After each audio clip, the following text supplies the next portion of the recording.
Hello, I'm Emma Hayu-Thomas. Welcome to the Department of Psychology at the University of York.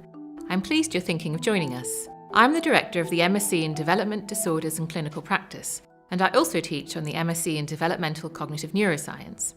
I'm joined by my colleague Tom Hartley, who's admissions tutor for the MSc in Cognitive Neuroscience. Together we'll give you a brief introduction to our postgraduate courses and tell you a little more about some of the exciting things that are going on in the department. All your thoughts and all your memories and everything you know, everything you feel is happening inside the brain. Cognitive neuroscience lets us look inside and see what happens when people are thinking.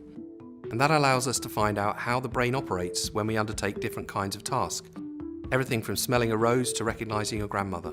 We don't yet know all the answers, so when you're in the scanner room actually getting data from someone's brain, you feel like you're on the flight deck of the Starship Enterprise at the frontier of knowledge, seeing things that no one's ever seen before. One of the amazing things about cognitive neuroscience courses is that you can actually have that experience yourself, of sitting in that scanner room and looking inside the brain. On the MScs in cognitive neuroscience and developmental cognitive neuroscience, we use this technology to find out more about how the brain thinks and how people learn.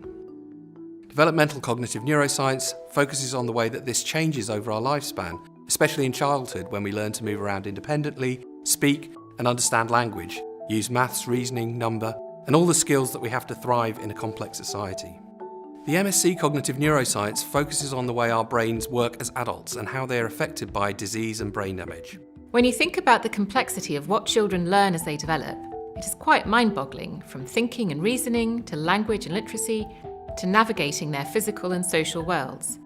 Most children take all this pretty much in their stride, but for a substantial minority, one or more aspects of development don't follow the usual course. For example, my main research interest is in developmental language disorder, and why some children really struggle to understand and use language at an age-appropriate level, despite having no obvious problems in any other aspect of development. I'm particularly interested in the genetic and family risk factors that might help us understand where it comes from. The MSc in Development Disorders and Clinical Practice focuses on how children learn and develop, and what happens when things don't follow the usual path. We study autism, ADHD, dyscalculia, dyslexia, and developmental language disorder, problems with sleep, and how that can affect cognition and learning. Most students on this course have a psychology background, but we also have students with a background in education, linguistics, or speech and language therapy. The teaching team includes clinical psychologists who bring many years of experience in child and adolescent mental health and neuropsychology. In all our MSc courses, there's a very close relationship between teaching and research. We put equal emphasis on both sides of the equation, and we try to bring them together as much as possible. So we're often doing research with students in one way or another, whether they're undergraduates, master's students, or PhD students. That's true across the department. Everyone supervises master's projects and PhD students, whether they're an up-and-coming researcher or a super prof fellow of the Royal Society bringing in research grants left, right and centre.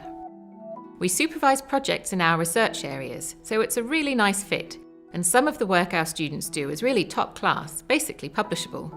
My main research interest is in spatial cognition, how we find our way around, how we recognise places, and why we sometimes get lost. The most important parts of the brain in spatial memory are also among the first affected in Alzheimer's disease, so understanding how this system works may help us identify patients at the earliest stages of dementia, which could be really important in the development of new treatments. Right now, my PhD student and I are working on new tests of spatial memory that home in on the specific types of memory that are most vulnerable in the early stages of Alzheimer's disease. So imagine I put some objects on your kitchen table, a salt cellar, a teacup or whatever, and then you leave the room and I move one of them, and then you come back in through another door. Would you be able to tell what I've moved, and how much can I move it before you'd really know?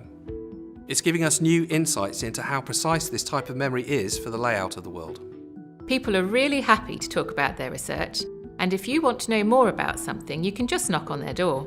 We're all very friendly and approachable. There's a lot of opportunity to volunteer in the different labs, in social psychology, in the sleep lab, in vision. We have weekly seminars where we get very interesting people coming in to talk about their work, and we have quite a few social activities as well. Students are really closely involved in the department, and we really do care about what they think. Students attend our meetings and we listen to feedback and change things. Our courses are constantly evolving and adapting to give you the best experience. If you'd like to get involved, then do get in touch and find out more. We're always keen to hear about your interests and ideas. York's a beautiful place to live and work, and we'd love to help you get to know it better.